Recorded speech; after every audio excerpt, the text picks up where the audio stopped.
Hey guys, how's it going? Welcome back to the Scout Tactical channel.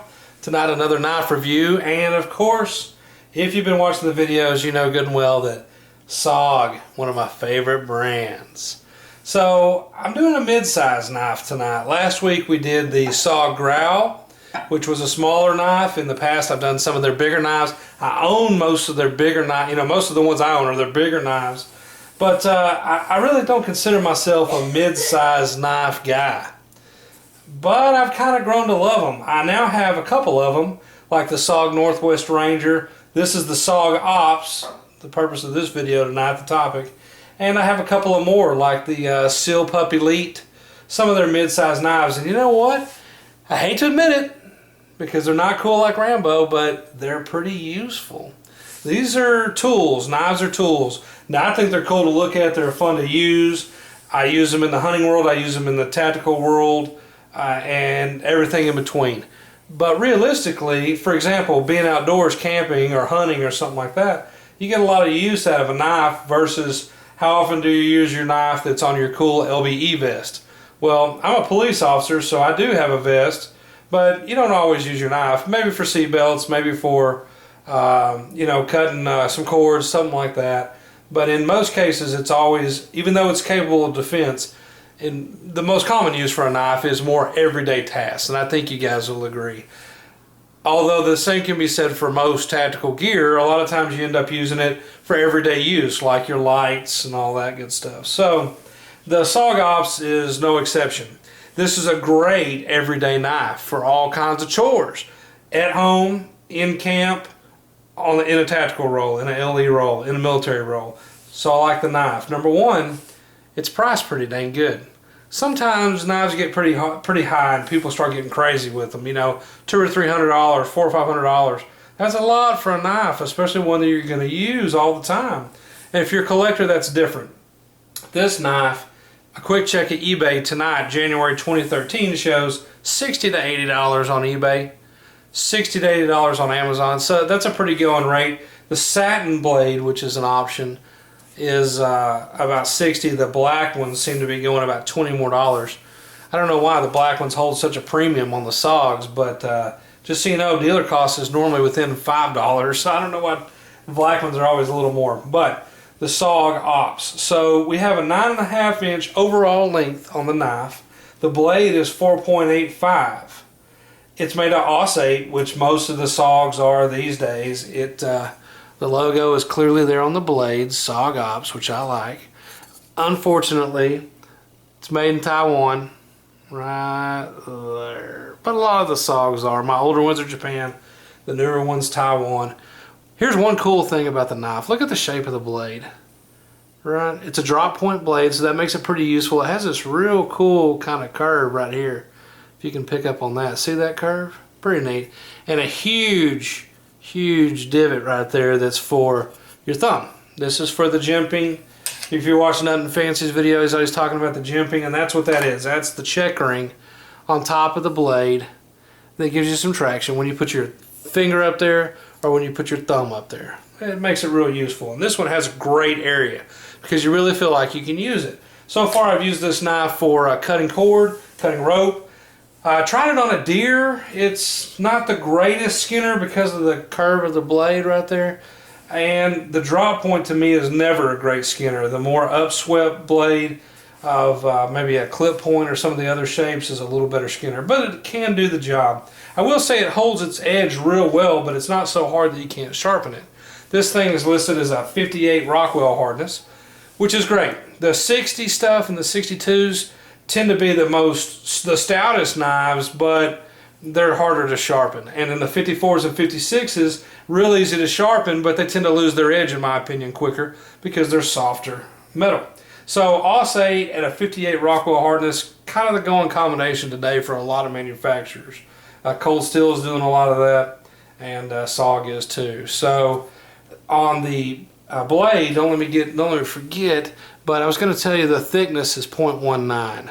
So, you know, 1/5 of an inch basically thick. It's not the 1/4 inch stuff that we've seen on some of their other blades, but it's still a nice knife. Overall, it holds in the hand well. It balances well with your hand, your thumb there or your finger there. I like it. It's real easy to use, and it wears on your belt well.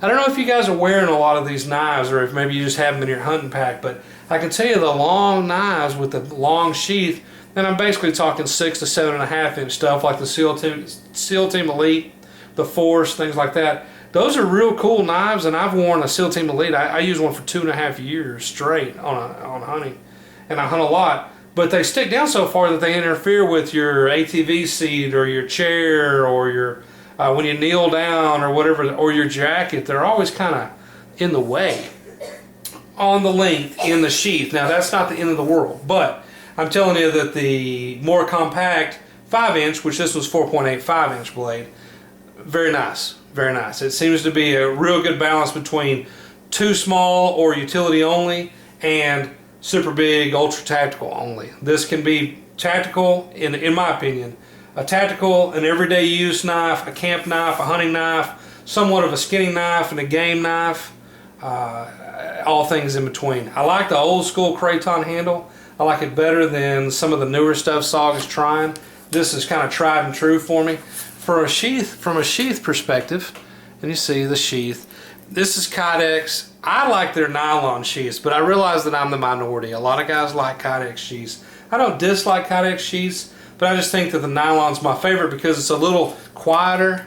If you touch it, you know, something taps on it, wraps on it. From a technical or hunting perspective, it doesn't make a noise, and the cloth just seems to be a little easier on your clothes and stuff like that. This tends, in my opinion, Kydex kind of rubs on you.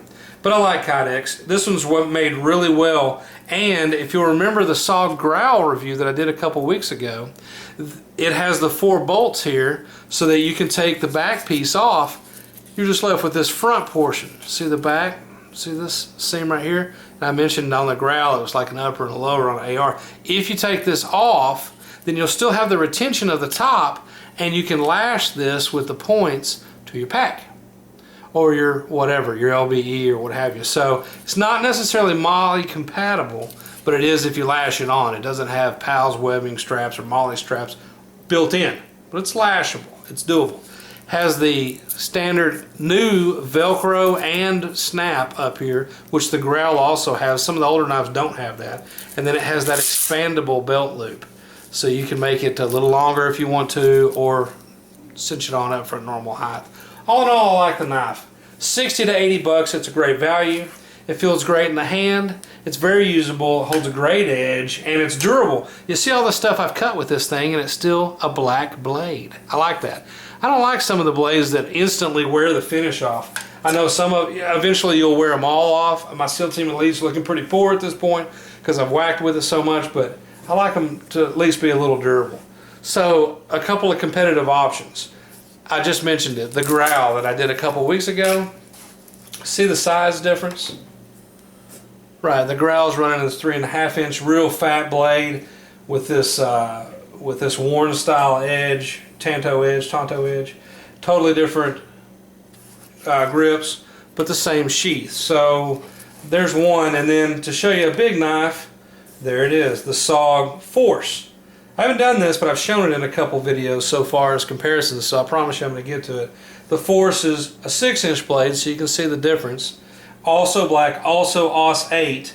Little different shape. It doesn't have this recurve that it's real straight right here. It doesn't have the recurve. But it has the same handle material, although this handle is obviously longer, and the Force is more truly dedicated to tactical because it has this little pommel hammer on the end. Both of these can take a lanyard.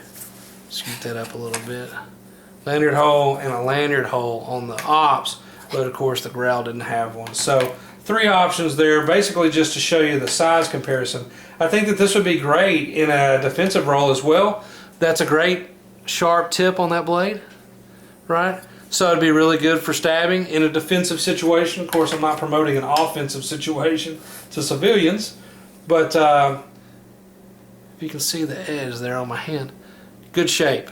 So it does, when I was working on that deer, did give real good penetration on the stick.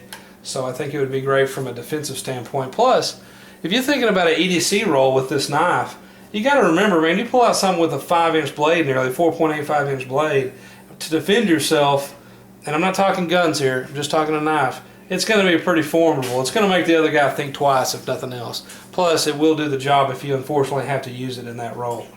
Okay, guys, as always, I appreciate the views. Keep them coming. Check us out on the web at scouttactical.com and on the Scout Tactical channel on Facebook. As always, thanks for watching.